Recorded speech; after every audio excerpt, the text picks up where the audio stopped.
You're listening to the Corbett Report.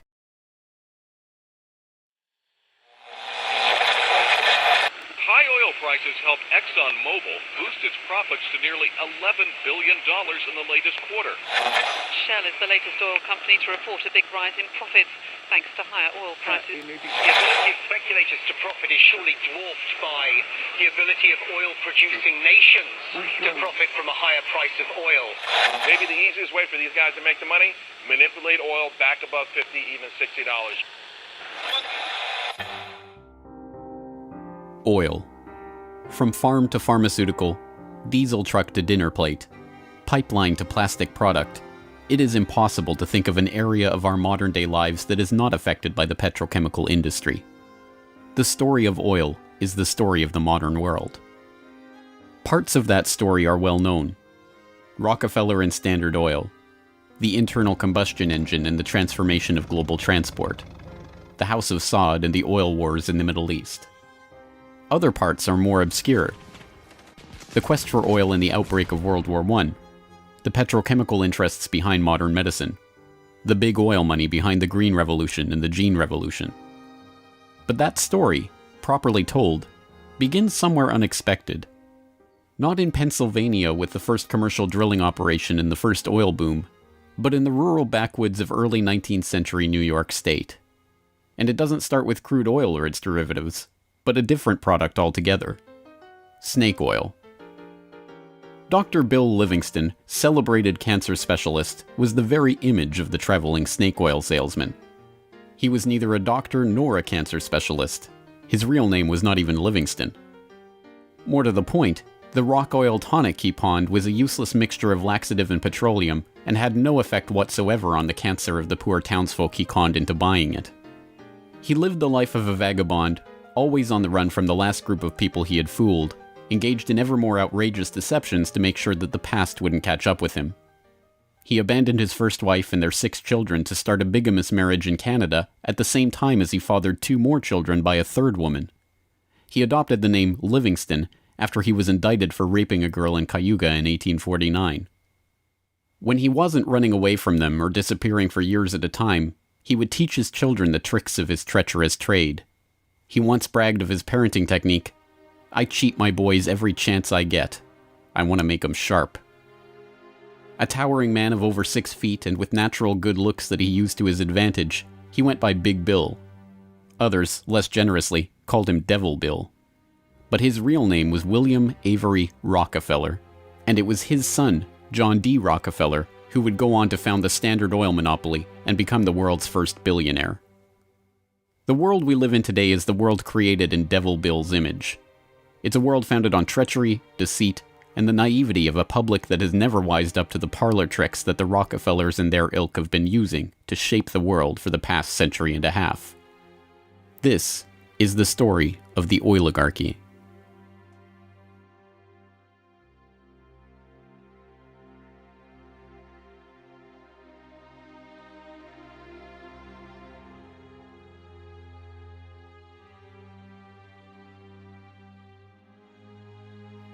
Titusville, 1857. A most unlikely man alights from a railway car into the midst of this sleepy western Pennsylvania town on the shores of Oil Creek. Colonel Edwin Drake. He's from the Pennsylvania Rock Oil Company, and he's here on a mission to collect oil. Like Dr. Bill, Drake isn't really a colonel.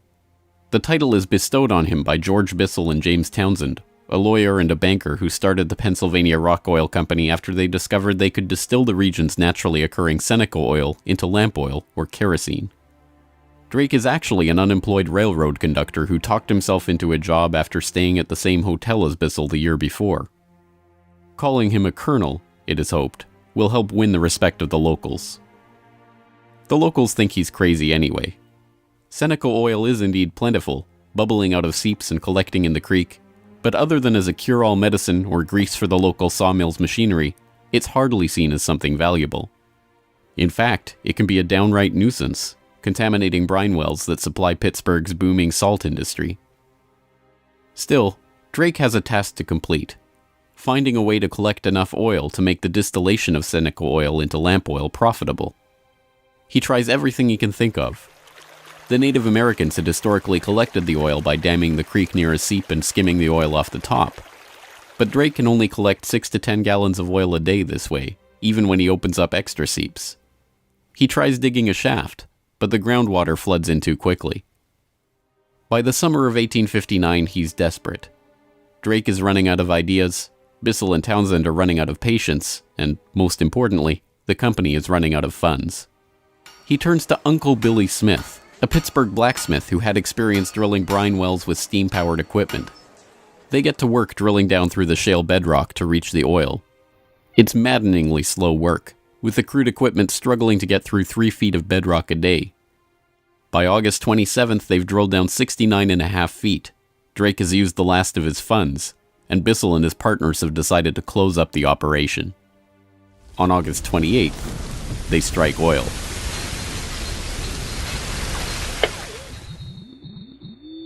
Then on Sunday, August 28, 1859, oil bubbled up the drive pipe. Uncle Billy and his son Sam bailed out several buckets of oil.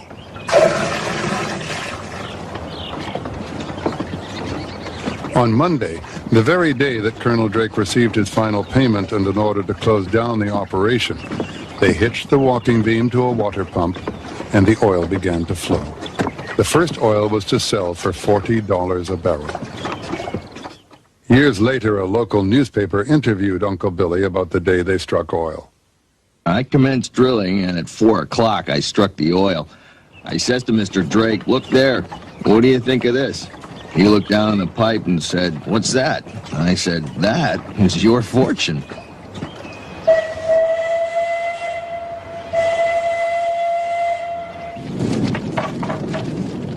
Drake's well proved that by drilling for it, oil could be found in abundance and produced cheaply. Overnight, a whole new industry was born.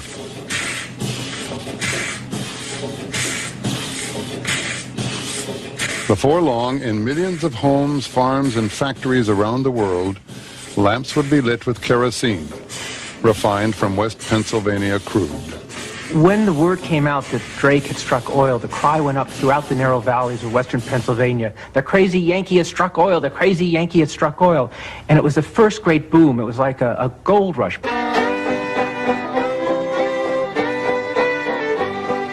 Down in Pennsylvania, there is plenty oil, they say. Petroleum, petroleum, we must all have some. Overnight, the quiet farming backwoods of rural Pennsylvania was transformed into a bustling oil region, with prospectors leasing up flats, towns springing up from nowhere, and a forest of percussion rigs covering the land. The first oil boom had arrived.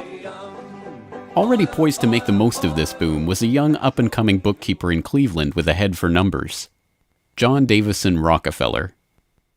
He had 2 ambitions in life, to make $100,000 and to live to be 100 years old.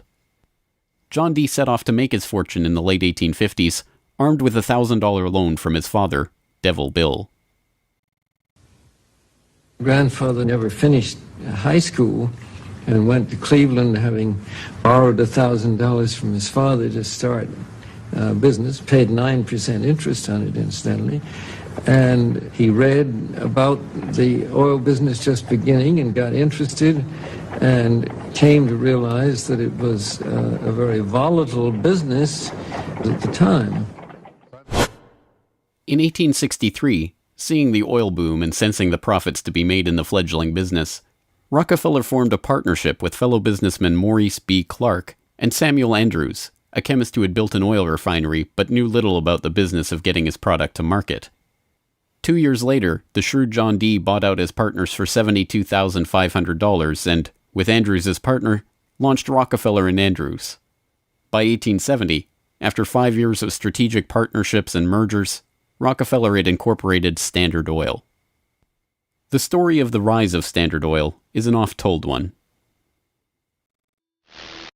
In a move that would transform the American economy, Rockefeller set out to replace a world of independent oil men with a giant company controlled by him. In 1870, begging bankers for more loans, he formed Standard Oil of Ohio. The next year, he quietly put what he called Our Plan, his campaign to dominate the volatile oil industry, into devastating effect. Rockefeller knew that the refiner with the lowest transportation cost could bring rivals to their knees. He entered into a secret alliance with the railroads called the South Improvement Company. In exchange for large, regular shipments, Rockefeller and his allies secured transport rates far lower than those of their bewildered competitors. By 1879, when Rockefeller is 40, he controls 90% of the oil refining in the world. Within a few years, he will control 90% of the marketing of oil and a third of all of the oil wells. So this very young man controls what is not only a national but an international monopoly in a commodity that is about to become the most important strategic commodity in the world economy. By the 1880s, the American oil industry was the Standard Oil Company, and Standard Oil was John D. Rockefeller. But it wasn't long until a handful of similarly ambitious and well-connected families began to emulate the Standard Oil success story in other parts of the globe. One such competitor emerged from the Caucasus in the 1870s, where Imperial Russia had opened up the vast Caspian Sea oil deposits to private development. Two families quickly combined forces to take advantage of the opportunity. The Nobels, led by Ludwig Nobel and including his dynamite-inventing, prize-creating brother Alfred, and the French branch of the infamous Rothschild banking dynasty, led by Alphonse Rothschild. In 1891, the Rothschilds contracted with M. Samuel & Co., a Far East shipping company headquartered in London and run by Marcus Samuel, to do what had never been done before: ship their Nobel-supplied Caspian oil through the Suez Canal to East Asian markets. The project was immense. It involved not only sophisticated engineering to construct the first oil tankers to be approved by the Suez Canal Company, but the strictest secrecy. If word of the endeavor was to get back to Rockefeller through his international intelligence network, it would risk bringing the wrath of Standard Oil, which could afford to cut rates and squeeze them out of the market. In the end, they succeeded, and the first bulk tanker, the Murex, sailed through the Suez Canal in 1892 en route to Thailand. In 1897, M. Samuel & Co. became the Shell Transport and Trading Company. Realizing that reliance on the Rothschild Nobel Caspian oil left the company vulnerable to supply shocks, Shell began to look to the Far East for other sources of oil. In Borneo, they ran up against Royal Dutch Petroleum, established in The Hague in 1890 with the support of King William III of the Netherlands, to develop oil deposits in the Dutch East Indies. The two companies, fearing competition from Standard Oil, merged in 1903 into the Asiatic Petroleum Company, jointly owned with the French Rothschilds, and in 1907 became Royal Dutch Shell. Another global competitor to the Standard Oil throne emerged in Iran at the turn of the 20th century. In 1901, millionaire socialite William Knox D'Arcy negotiated an incredible concession with the King of Persia: exclusive rights to prospect for oil throughout most of the country for 60 years. After 7 years of fruitless search, D'Arcy and his Glasgow-based partner, Burma Oil, were ready to abandon the country altogether. In early May of 1908, they sent a telegram to their geologist telling him to dismiss his staff, dismantle his equipment, and come back home. He defied the order, and weeks later, struck oil. Burma Oil promptly spun off the Anglo-Persian Oil Company to oversee production of Persian oil. The British government took 51% majority control of the company's shares in 1914 at the behest of Winston Churchill, then First Lord of the Admiralty, and survives today as BP. The Rothschilds and Nobels, the Dutch royal family, the Rockefellers. These early titans of the oil industry and their corporate shells pioneered a new model for amassing and expanding fortunes hitherto unheard of. They were the scions of a new oligarchy, one built around oil and its control, from wellhead to pump. But it was not just about money. The monopolization of this, the key energy resource of the 20th century, helped secure the oligarchs not just wealth, but power over the lives of billions. Billions who came to depend on black gold for the provision of just about every aspect of their daily lives. In the late 19th century, however, it was by no means certain that oil would become the key resource of the 20th century. As cheap illumination from the newly commercialized light bulb began to destroy the market for lamp oil, the oligarchs were on the verge of losing the value from their monopoly. But a series of lucky strikes was about to catapult their fortunes even further. The very next year after the commercial introduction of the light bulb, another invention came along to save the oil industry. German engineer Carl Benz patented a reliable two-stroke internal combustion engine. The engine ran on gasoline, another petroleum byproduct, and became the basis for the Benz motor wagon that, in 1888, became the first commercially available automobile in history. And with that stroke of luck, the business that Rockefeller and the other oligarchs had spent decades consolidating was saved. But more luck was needed to ensure the market for this new engine. In the early days of the automobile era, it was by no means certain that gas-powered cars would come to dominate the market. Working models of electric vehicles had been around since the 1830s, and the first electric car was built in 1884. By 1897, there was a fleet of all-electric taxis shuttling passengers around London. The world land speed record was set by an electric car in 1898. By the dawn of the 20th century, electric cars accounted for 28% of the automobiles in the United States. The electrics had advantages over the internal combustion engine. They required no gear shifting or hand cranking, and had none of the vibration, smell, or noise associated with gasoline-powered cars. Lady Luck intervened again on January 10, 1901, when prospectors struck oil at Spindletop in East Texas. The gusher blew 100,000 barrels a day and set off the next great oil boom, providing cheap, plentiful oil to the American market and driving down gas prices. It wasn't long before the expensive, low-range electric engines were abandoned altogether, and big, loud, gas-guzzling engines came to dominate the road, all fueled by the black gold that Standard Oil, Shell, Gulf, Texaco, Anglo-Persian, and the other oil majors of the time were drilling, refining, and selling. Perhaps John D's greatest stroke of luck, however, was not supposed to be luck at all. Rockefeller had come under increasing scrutiny by a public outraged by the unprecedented wealth he had amassed through Standard Oil.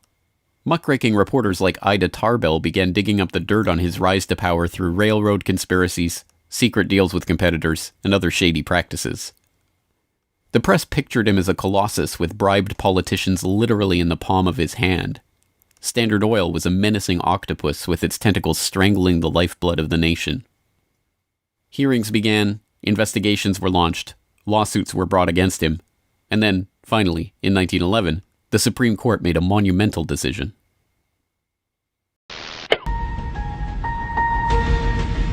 On May 15, 1911, the Supreme Court of the United States declared that Standard Oil was a monopoly in restraint of trade and should be dissolved. Rockefeller heard of the decision while golfing at Kykuit with a priest from the local Catholic Church, Father J.P. Lennon. And Rockefeller reacted with amazing aplomb. He turned to the Catholic priest and said, "Father Lennon, have you some money?" And the priest was very startled by the question and said, "No." And then he said, "Why?" And Rockefeller replied, "Buy Standard Oil."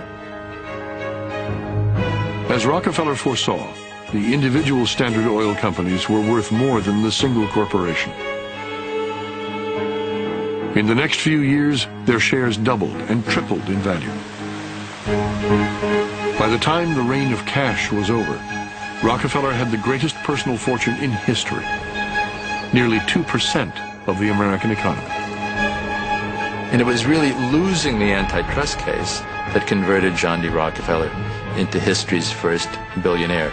So that Standard Oil was punished in the federal antitrust case, but John D. Rockefeller Sr.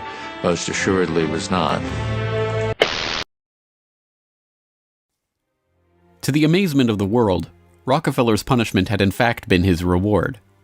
Rather than being taken down a peg, the splitting up of the Standard Oil monopoly had launched him as the world's only acknowledged billionaire at a time when the average annual income in America was $520. Rockefeller's story was perfectly mirrored by the story of Colonel Edwin Drake. Having struck oil in Titusville and given rise to a billion-dollar global industry, Drake had not had the foresight to patent his drilling technique or even to buy up the land around his own well. He ended up in poverty, relying on an annuity from the state of Pennsylvania to scrape together a living, and dying in 1880. For the oligarchy, the lesson of the rise of Rockefeller was obvious. The more ruthlessly that monopoly was pursued, the tighter that control was grasped, The greater the lust for power and money, the greater the reward would be in the end. From now on, no invention would derail the oil majors from their quest for total control. No competition would be tolerated. No threat to the oligarchs would be allowed to rise.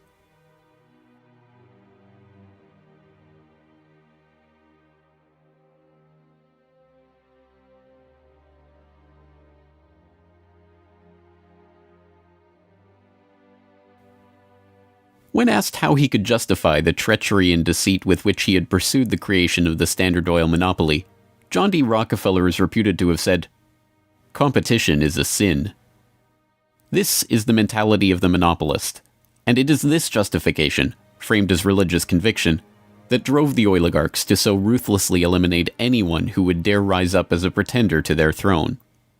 Ironically, it was the competition between the oligarchs in the early 20th century that helped give rise to an early external threat to their empire: alcohol fuel. As historian Lyle Cummins has noted of the period, the oil trust battles between Rockefeller, the Rothschilds, the Nobels, and Marcus Samuel's Shell kept prices in a state of flux, and engines often had to be adaptable to the fuel that was available. In many areas where oil wasn't available, the alternative was alcohol. Ethyl alcohol had been used as fuel for lamps and engines since the early 19th century.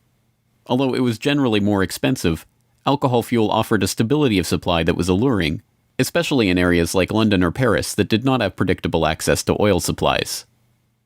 Alcohol has a lower heat value, or BTU, than gasoline, but a series of tests by the U.S. Geological Survey and the U.S. Navy in 1907 and 1908 proved that the higher compression ratio of alcohol engines could perfectly offset the lower heat value, thus making alcohol and gasoline engines fuel economy equivalent.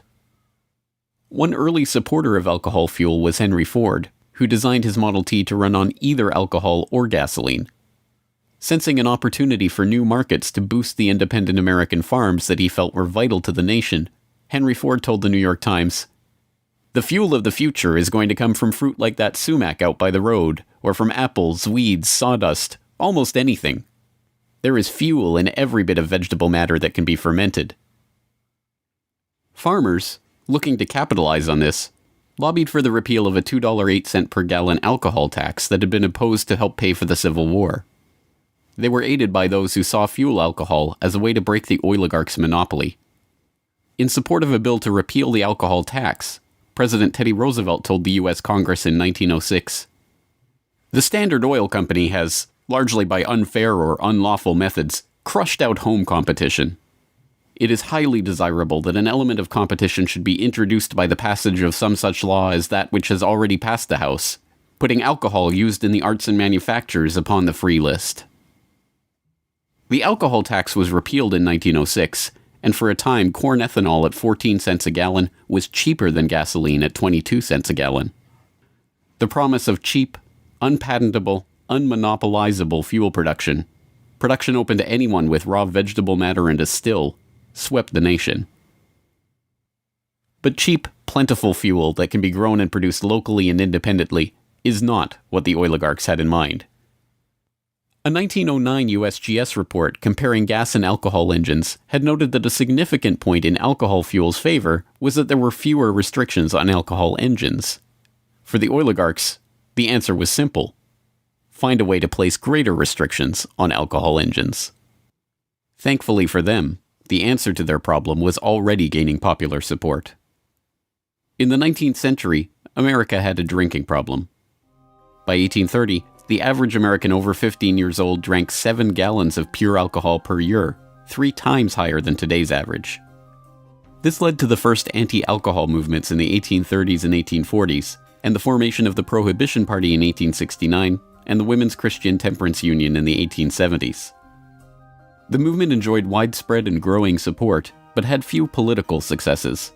Maine flirted with prohibition by outlawing the sale and manufacture of liquor in 1851, but the ban only lasted 5 years. This changed with the formation of the Anti-Saloon League in Standard Oil's birth state of Ohio in 1893.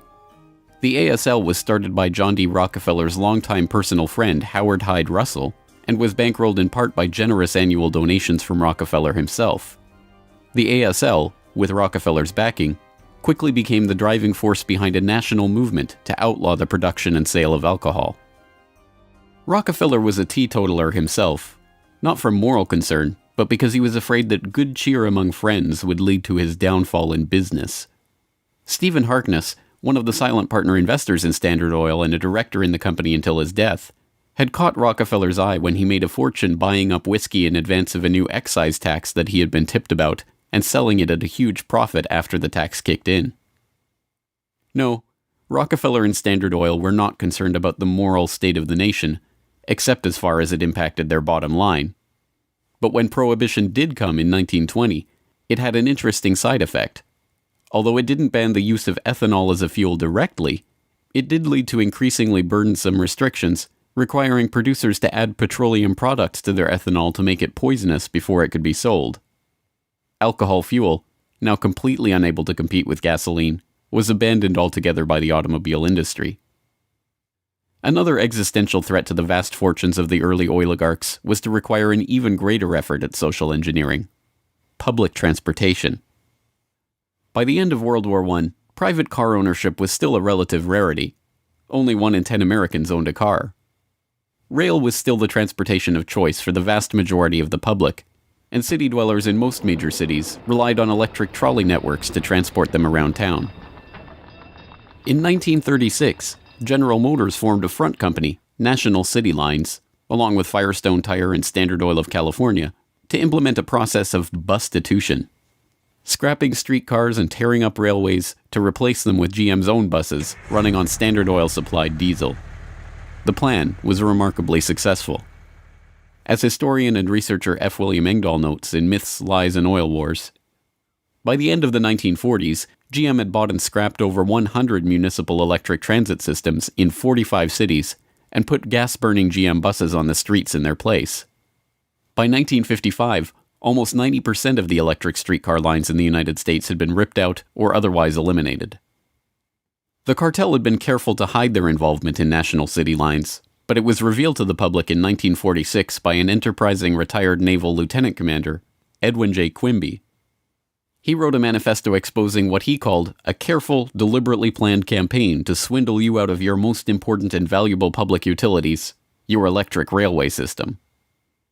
He uncovered the oligarchs' stock ownership of National City Lines and its subsidiaries, and detailed how they had step-by-step bought up and destroyed the public transportation lines in Baltimore, Los Angeles, St. Louis, and other major urban centers. Quimby's warning caught the attention of federal prosecutors, and in 1947, National City Lines was indicted for conspiring to form a transportation monopoly and conspiring to monopolize sales of buses and supplies.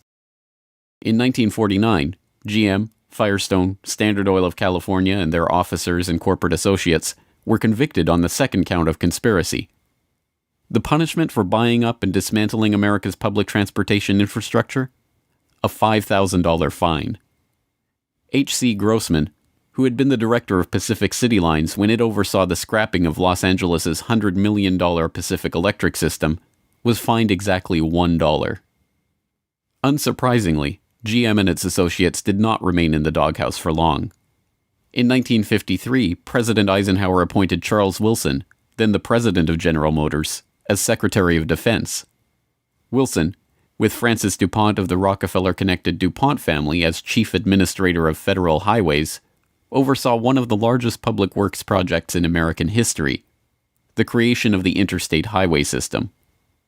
With a war-era excise tax on train tickets still in place, and federally funded highways and airports providing cheaper alternatives, rail travel declined a startling 84% between 1945 and 1964. This social engineering paid off well for Standard Oil and its growing list of petrochemical associates. In the 2.5 decades after the outbreak of World War II, vehicle production in Detroit almost tripled, from 4.5 million cars a year in 1940 to over 11 million in 1965. As a result, sales of refined gasoline over the same period rose 300%. But Rockefeller was not the only oligarch working to crush all opposition to his monopoly. Across the pond, the European oligarchs were working to protect their own oil investments from upstart competitors. In 1889, a consortium of German investors led by Siemens Deutsche Bank obtained a concession from the Turkish government for extension of a railway line connecting Berlin to Basra on the Persian Gulf via Baghdad in what was then part of the Ottoman Empire. The Berlin-Baghdad railway concession was for 99 years and came with mineral rights for 20 kilometers on either side of the line, an especially lucrative deal since the rail cut right through the heart of the still untapped Mesopotamian oil region south of Mosul along the Tigris River. For the powers behind the British Empire, concerned with the military rise of Germany, this deal was unacceptable. Well, Germany, in the end of the 19th century, was looking for outlets for its exports, its industrial exports, as the German economy was growing like China is growing in the last 30 years. And they decided that Turkey would be an ideal strategic trade partner for Germany. And Georg von Siemens, one of the directors of Deutsche Bank, came up with a strategy to extend a railway from Berlin all the way down to Baghdad, which was then part of the Ottoman Empire, Baghdad in Iraq today, near the Persian Gulf. And German military began training the Turkish military. The German industry began investing in Turkey. They saw a huge potential market to begin bringing Turkey into the 20th century economically. Well, Deutsche Bank also negotiated mineral rights. I think it was 20 kilometers on either side of the railway. And it was already known in 1914 that Mosul and these other areas contained huge petroleum deposits. Well, why is that significant? At the end of the century, 19th century, Jack Fisher, the Lord of the Admiralty and the head of the Royal Navy, advocated the conversion of the British Navy from coal-fired to oil-fired, that it would have a qualitative strategic improvement in their every aspect of warship design. And since Britain didn't know that they had any oil back then, they went to Persia and swindled the Shah at that time out of oil rights in Persia. They went to Kuwait and backed a coup d'etat of the Al-Sabah family to be a British pawn. And they literally wrote a contract with him that nothing that Kuwait does with the outside world will be done without approval of the British governor. And Kuwait was known to have oil and lying right on the Persian Gulf. Well, the British looked at this railway plan of the Germans going right down to Baghdad and said, my God, you can put soldiers on rail cars and bring them down and threaten the oil lifeline of the British Navy. This is a strategic move by the Germans. It also would make Germany independent of the British control of the seas. The British oligarchs, including the British Crown with its hidden controlling stake in Anglo-Persian oil and the Rothschilds merchant Marcus Samuel at Royal Dutch Shell, sought to counter this German threat to their commercial and strategic interests. They used Armenian-born, naturalized British citizen Calouste Gulbenkian, the architect of the Royal Dutch Shell merger, in order, as he later recalled, to see British influence get the upper hand in Turkey against the Germans. If that was his task, it was a remarkable success. In 1909, the British set up the Turkish National Bank, which was Turkish in name only.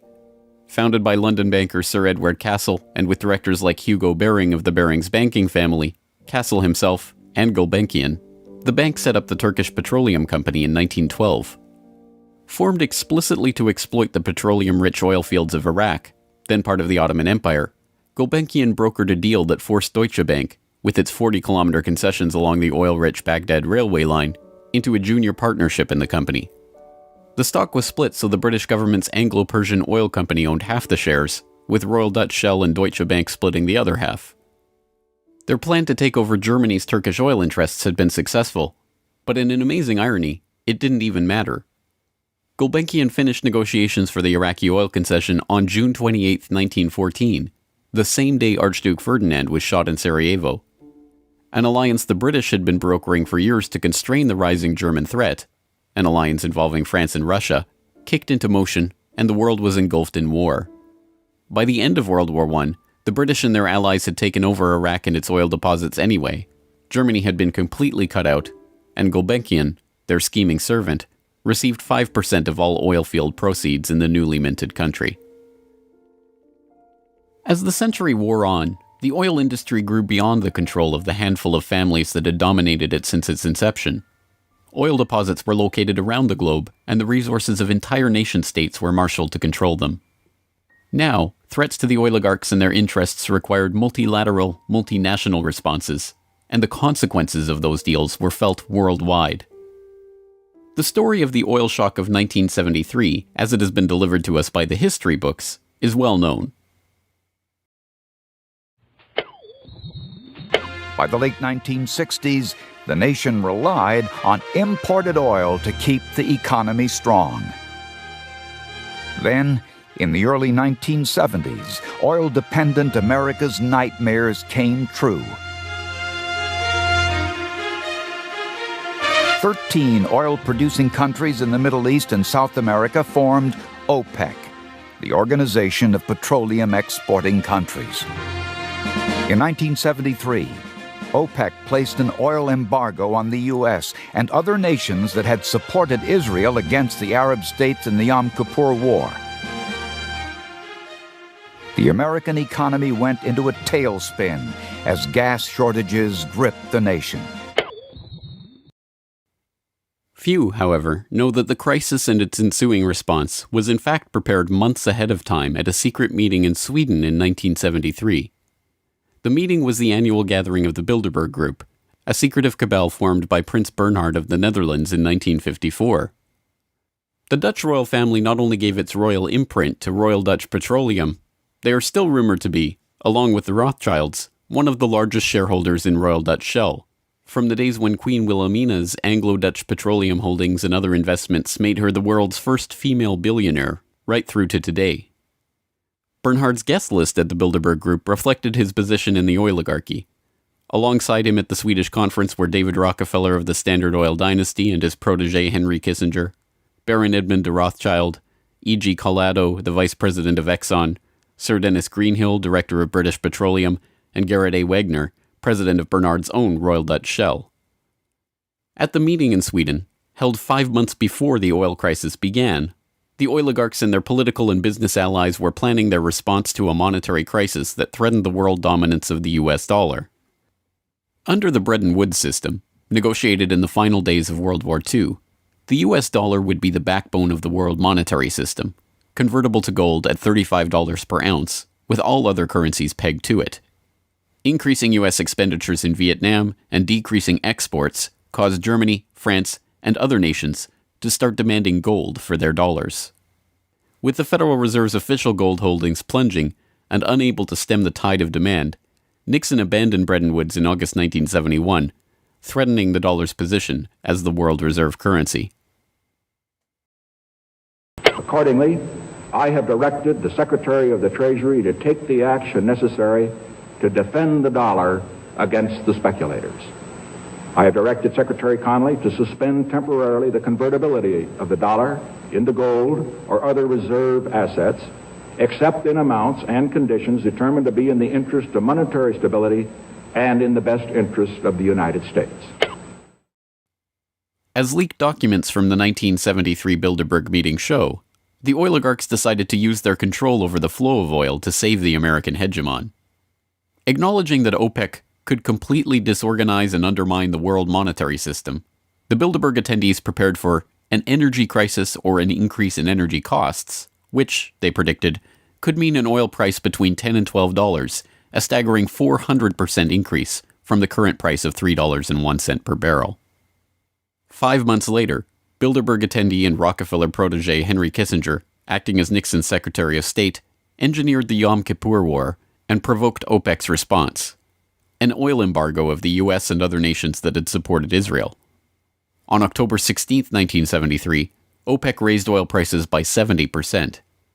At their December meeting, the Shah of Iran demanded and received a further raise to $11.65 a barrel, or 400% of oil's pre-crisis price.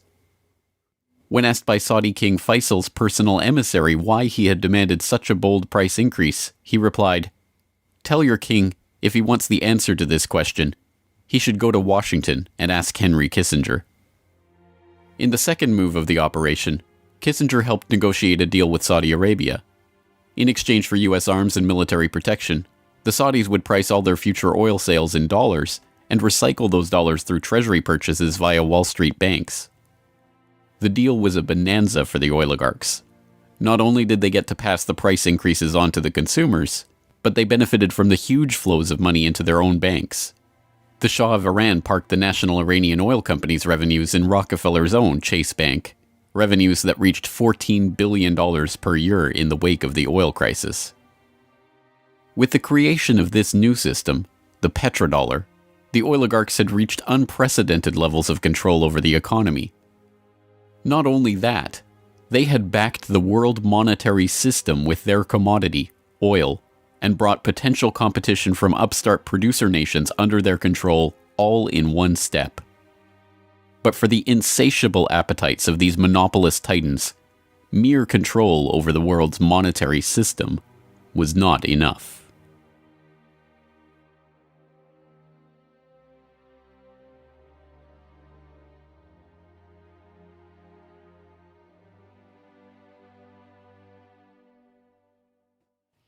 In the 19th century, railroad conspiracies and predatory pricing had been enough to assure the oligarchs' monopoly.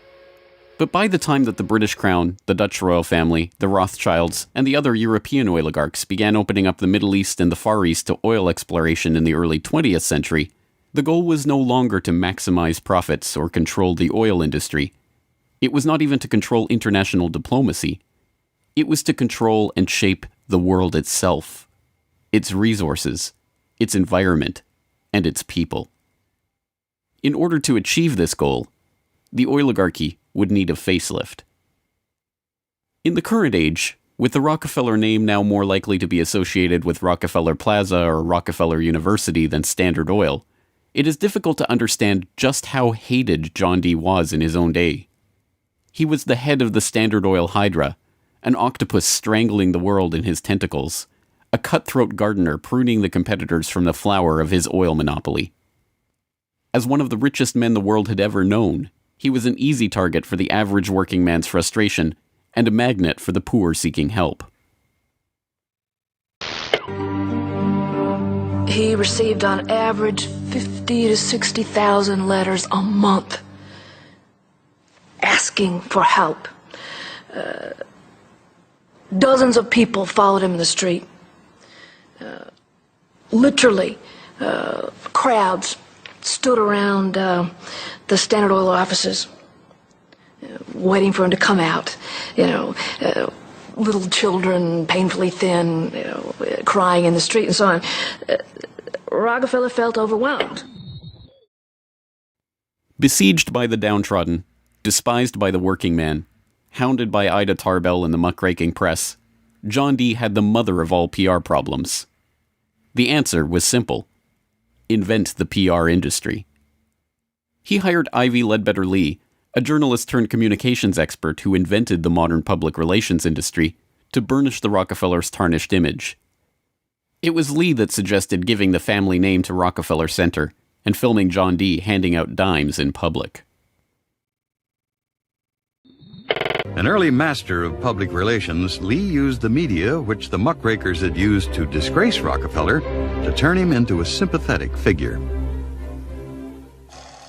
Ivy Lee recognized early the power of the new moving picture and used newsreels to show a remarkably benevolent Rockefeller. I am very grateful to you and to a host of people who are so kind and good to me all the time. Why? Because you're so good to everybody. Yes, you are. As Ivy Lee began to kind of control his public image, he became oddly a kind of American character. And people kind of warmed to him in a bizarre sort of way. It was like having Frankenstein on the loose walking around New York City or something like that with a cane and a long hat. Although this plane never takes off, this photo opportunity was presented as Senior's first flight. Perhaps Ivy Lee's most brilliant public relations move was the casting of Rockefeller as the man who gave out dimes. Don't you give a dime, Mr. Rockefeller? Please. Go ahead. Give her a dime.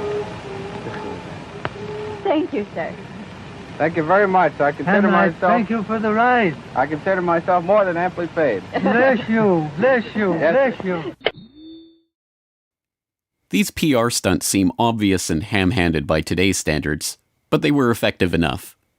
To this day, people leave dimes on the stone marker at the base of the 70-foot Egyptian obelisk that towers over John Dee's final resting place in Cleveland's Lakeview Cemetery.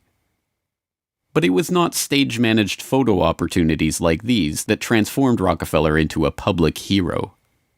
In order to win the public over, he was going to have to give them what they wanted. And what they wanted wasn't difficult to understand. Money. But just as his father, Devil Bill, had taught him to do in all his business dealings, Rockefeller made sure to get the better end of the bargain. He would donate his great wealth to the creation of public institutions, but those institutions would be used to bend society to his will. As every would-be ruler throughout history has realized, society has to be transformed from the ground up. Americans in the 19th century still prized education and intellectual pursuits, with the 1840 census finding unsurprisingly that the United States, a nation that had been mobilized by tracts like Thomas Paine's remarkably popular Common Sense, was a nation of readers, with a remarkable 93% to 100% literacy rate. Before the first compulsory schooling laws in Massachusetts in 1852, education was private and decentralized, and as a result classical education, including study of Greek and Latin and a solid grounding in history and science, was widespread. But a nation of individuals who could think for themselves was anathema to the monopolists. The oligarchs needed a mass of obedient workers, an entire class of people whose intellect was developed just enough to prepare them for lives of drudgery in a factory. Into the midst stepped John D. Rockefeller with his first great act of public charity, the establishment of the University of Chicago. He was aided in this task by Frederick Taylor Gates, a Baptist minister that Rockefeller befriended in 1889 and who would go on to be John Dee's most trusted philanthropic advisor. Gates would go on to write a short tract, The Country School of Tomorrow, that laid out the Rockefeller plan for education. In our dream, we have limitless resources, and the people yield themselves with perfect docility to our molding hand. The present educational conventions fade from our minds, and, unhampered by tradition, we work our own goodwill upon a grateful and responsive folk. We shall not try to make these people or any of their children into philosophers, or men of learning or science. We are not to raise up from among them authors, orators, poets, or men of letters. We shall not search for embryo great artists, painters, musicians, nor will we cherish even the humbler ambition to raise up from among them lawyers, doctors, preachers, politicians, statesmen, of whom we now have ample supply. Although Rockefeller's resources weren't exactly limitless, they might as well have been. In 1902, he established the General Education Board to help implement Gates's vision for the Country School of Tomorrow with a staggering $180 million endowment. The Rockefeller influence on education was felt almost immediately, and it was amplified by help from fellow monopolists of the era who were approaching the topic of philanthropy from the same angle. Although best known as a steel magnate, Andrew Carnegie's fortune started on the railroads transporting Rockefeller's Standard Oil around the country, and was greatly magnified by a lucrative investment in property near Oil Creek that provided steady, profitable oil sales. In 1905, he established the Carnegie Foundation for the Advancement of Teaching, a tax-free foundation through which Carnegie and his appointees could direct the development of the education system in the United States, and, eventually, worldwide. In 1910, Rockefeller followed suit by establishing the Rockefeller Foundation, which became the tax-free umbrella organization for his philanthropic ambitions. As the Reese Committee, a congressional investigation into the activities of these tax-free foundations in the 1950s, discovered, it wasn't long before Carnegie's endowment approached Rockefeller's foundation with a proposal to cooperate on their shared desire to transform the American education system in their own image. Norman Dodd, the director of research for the congressional committee who was granted access to the Carnegie Endowment's board minutes, explains. So they approach the Rockefeller Foundation with the suggestion that that portion of education which could be considered domestic be handled by the Rockefeller Foundation, and that portion which is international should be handled by the endowment. And they then decide that the key to the success of these two operations lay in an alteration in the teaching of American history. So they approach four of the then most prominent teachers of American history in the country, people like Charles and Mary Bird,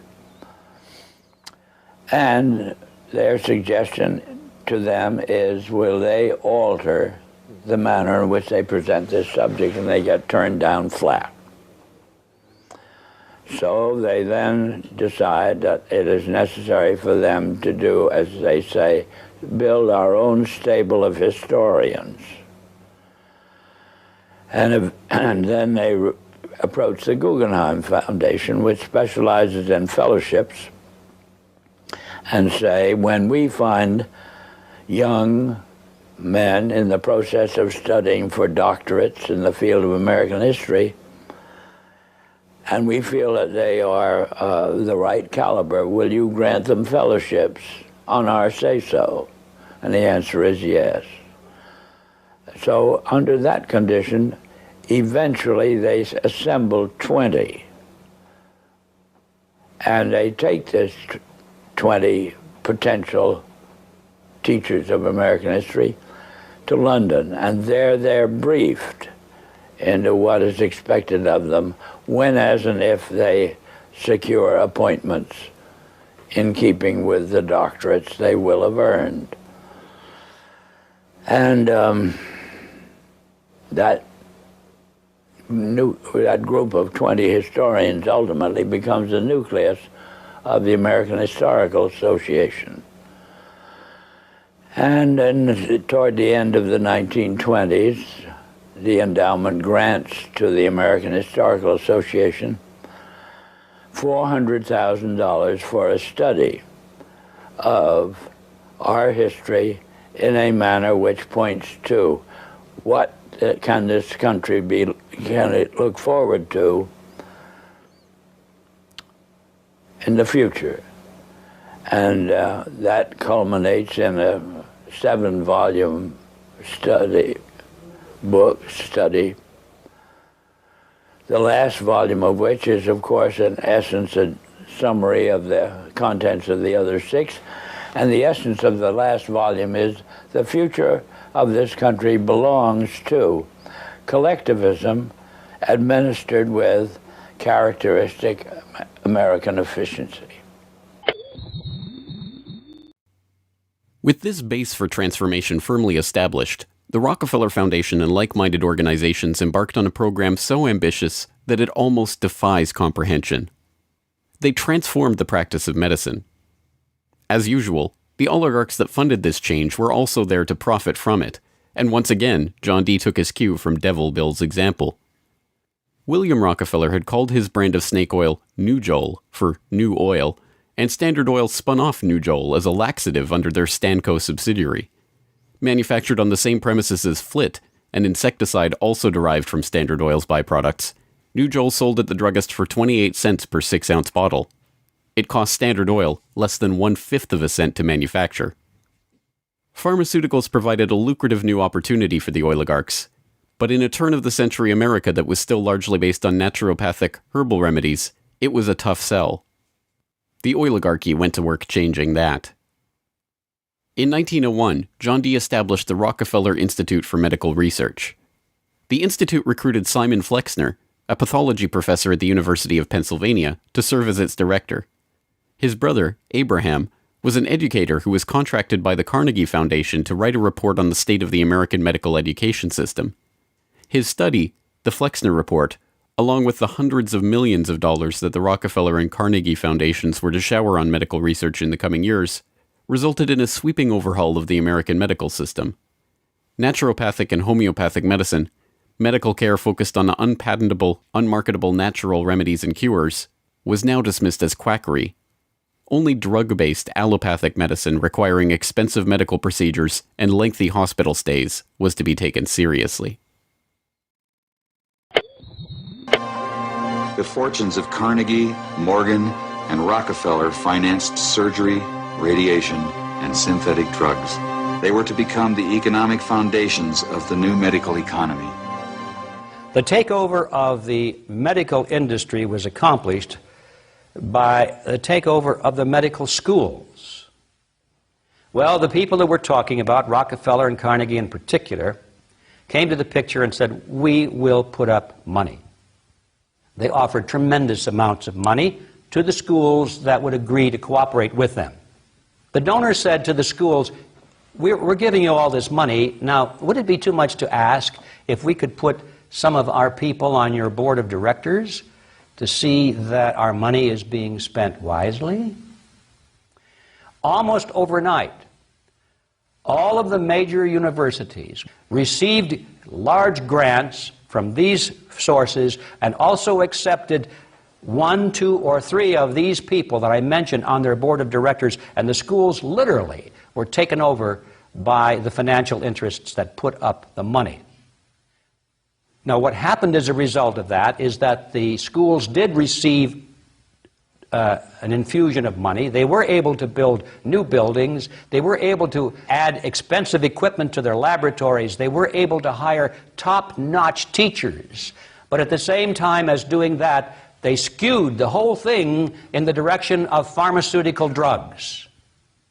That was the efficiency in philanthropy. The doctors from that point forward in history would be taught pharmaceutical drugs. All of the great teaching institutions in America were captured by the pharmaceutical interests in this fashion. And it's amazing how little money it really took to do it. The oligarchy birthed entire medical industries from their own research centers and then sold their own products from their own petrochemical companies as the cure. It was Frank Howard, a Standard Oil of New Jersey executive, who would go on to persuade Alfred Sloan and Charles Kettering to donate their fortunes to the cancer center that would then bear their name. As director of research at Sloan Kettering, Howard appointed Cornelius Rhodes, a Rockefeller Institute pathologist, to develop his wartime research on mustard gas for the U.S. Army into a new cancer therapy. Under Rhodes's leadership, nearly the entire program and staff of the Chemical War Service was reformed into the Sloan Kettering Drug Development Program, where they worked on converting mustard gas into chemotherapy. And once again, the Rockefellers' own snake oil was being sold as a cancer cure-all. The oligarchs' interest in the burgeoning pharmaceutical industry converged in companies like IG Farben, a drug and chemical cartel formed in Germany in the early 20th century. Royal Dutch's own Prince Bernhard served on an IG Farben subsidiary's board in the 1930s, and the cartel's American operation, set up in cooperation with Standard Oil, included on its board Standard Oil president Walter Teagle, as well as Paul Warburg of Kuhn-Loeb and Company, itself headed by Jacob Schiff of the Rothschild broker family. At its height, IG Farben was the largest chemical company in the world and the 4th largest industrial concern in the world, right behind Standard Oil of New Jersey. The company was broken up after World War II, but like Standard Oil, its various pieces remained intact, and today BASF, one of its chemical offshoots, remains the largest chemical company in the world, while Bayer and Sanofi, 2 of its pharmaceutical offshoots, are among the largest pharmaceutical companies in the world. Not content merely to monopolize the fields of education and medicine, the same oligarchical interests banded together to take control of America's finances. In 1910, John D. Rockefeller Jr.'s own father-in-law, Senator Nelson Aldrich, Frank Vanderlip of the National City Bank, and Paul Warburg, as well as various agents of J.P. Morgan, met in complete secrecy on Jekyll Island to hammer out the details of what would go on to become the Federal Reserve, America's central bank. The Fed, established in 1913, would be run by hand-picked appointees of the oligarchy and their banking associates, including, perhaps inevitably, Standard Oil president and American IG director Walter Teagle.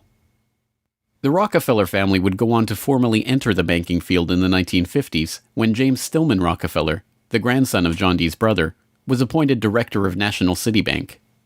Meanwhile, John D.'s own grandson, David Rockefeller, would go on to take over Chase Manhattan Bank, the longtime banking partner of the Standard Oil empire.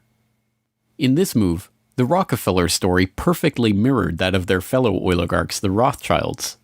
Whereas the Rothschilds had supplemented their banking fortune with their oil interests, the Rockefellers supplemented their oil fortune with banking interests. Springboarding from success to success as they consolidated monopolies across every field of human activity, the oligarchs' ambitions became even larger. This time, their goal was to consolidate control over the very food supply of the world itself, and once again, they would use philanthropy as the cover for their business takeover. The Green Revolution began in 1943 when plant geneticist Norman Borlaug and a team of researchers arrived on Mexican soil. His goal was to improve agricultural techniques and biotechnological methodologies, which in turn would help alleviate starvation and improve the living quality of developing nations. Creating new genetically modified strains of wheat, rice, maize, and other crops, Borlaug planned to win the battle against world hunger.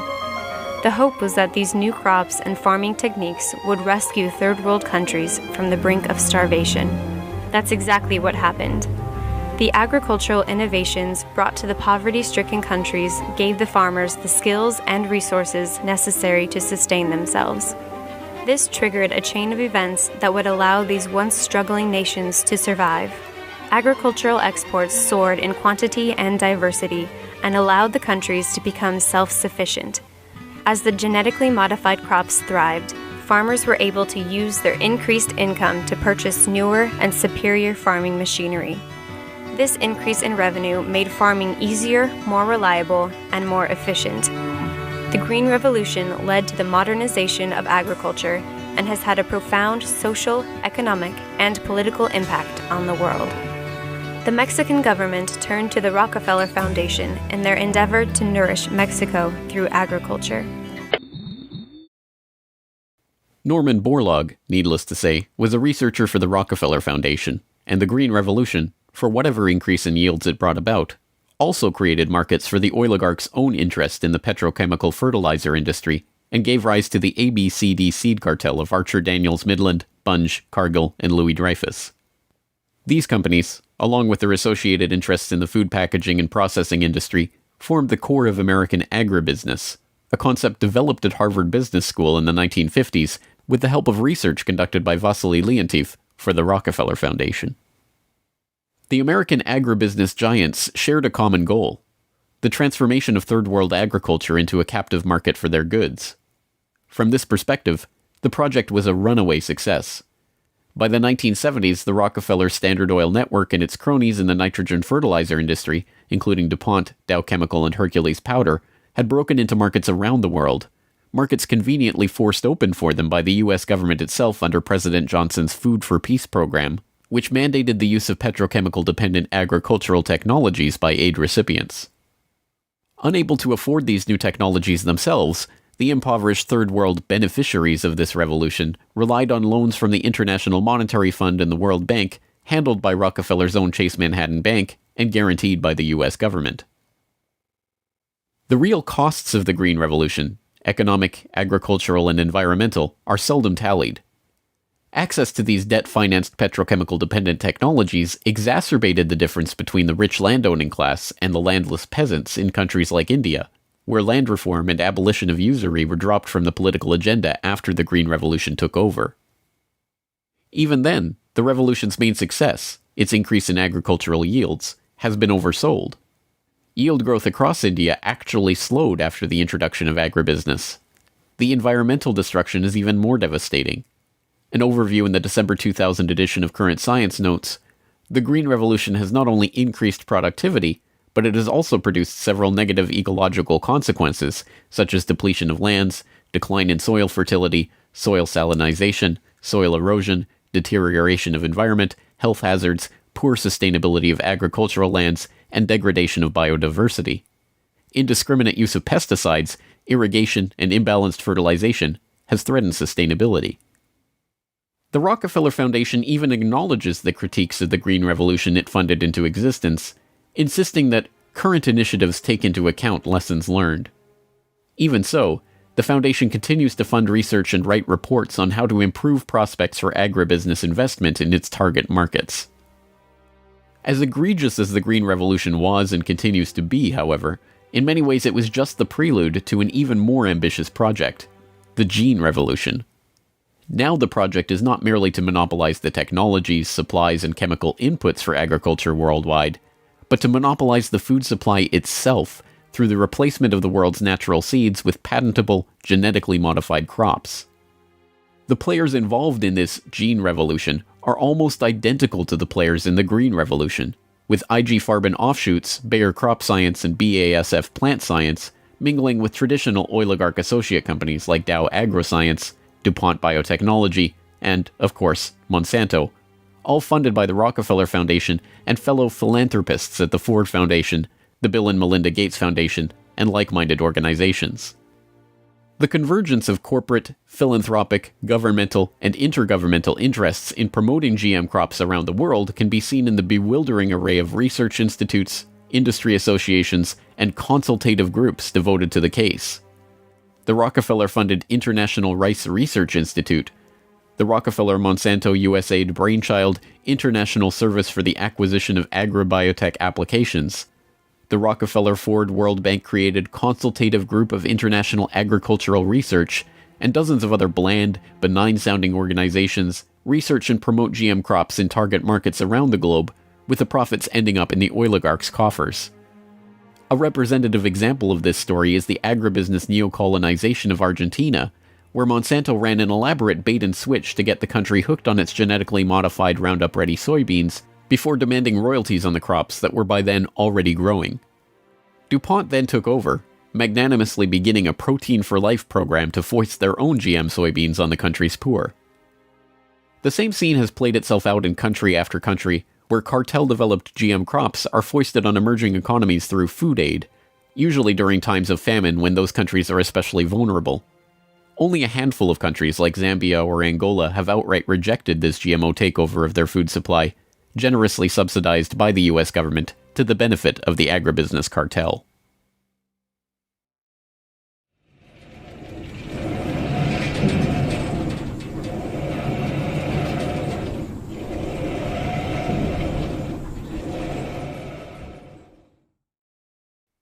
From cutthroat pioneers of the early oil industry to Machiavellian social engineers and geopolitical schemers, the oligarchs have come a long way since the days of Devil Bill's snake oil cure-alls. But his use of every form of deception and trickery to swindle the public informed how John D. and the rest of the oligarchs built up their business interests. As the 20th century drew to a close, it was obvious that for the powerful cartel that built the oil industry, the Rockefellers, the Rothschilds, the British and Dutch royal families, it was no longer about oil, if it ever really was. The takeover of education, of medicine, of the monetary system, of the food supply itself, showed that the aim was much greater than a mere oil monopoly. It was the quest to monopolize all aspects of life, to erect the perfect system of control over every aspect of society, every sector from which any threat of competition to their power could emerge. They had been remarkably, almost unbelievably successful. From oil well to gas pump, farm to fork, hospital to pharmaceutical, drill rig to dollar bill, there was almost no aspect of society that was not under their control. But the oligarchs are not done yet. Their next project, launched in the late 20th century, is almost too ambitious to be comprehended. It is not about oil. It is not about money. It is about the monopolization of life itself. They have spent decades preparing the path for this takeover and marshaled their mind-boggling resources in service of the task. And the vast majority of the world's population, still playing the shell game that the oligarchs perfected and abandoned long ago, are about to fall right into their hands yet again. Ladies and gentlemen, the battle against climate change is surely the most defining and pivotal challenge of our times. Even in a world full of daunting perils and crises, it is hard to imagine anything that poses a greater challenge and opportunity for humanity. The negative impact of population growth on all of our planetary ecosystems is becoming appallingly evident. The science is unequivocally true, and that there is a price to carbon in their future. What do you see as the biggest challenges in conservation? The growing human population. Because if where we are, there's nothing else. We have to start spending money, fast on the solutions that we have in hand to try and help these countries which are already seeing the effects of climate change today and seeing the effects of our consumption, basically. David Rothschild, thank you so much for joining us here on Bloomberg. Down in Pennsylvania, there is plenty oil, they say. Petroleum, petroleum, we must all have some.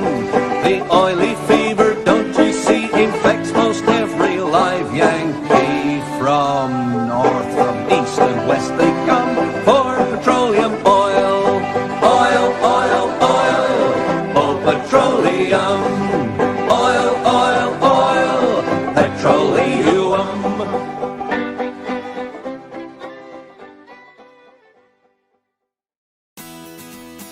The Corbett Report is brought to you by the Corbett Report subscriber, a weekly newsletter featuring James Corbett's International Forecaster editorial, recommended reading and viewing, discounts on Corbett Report DVDs, and once a month, a subscriber-only video.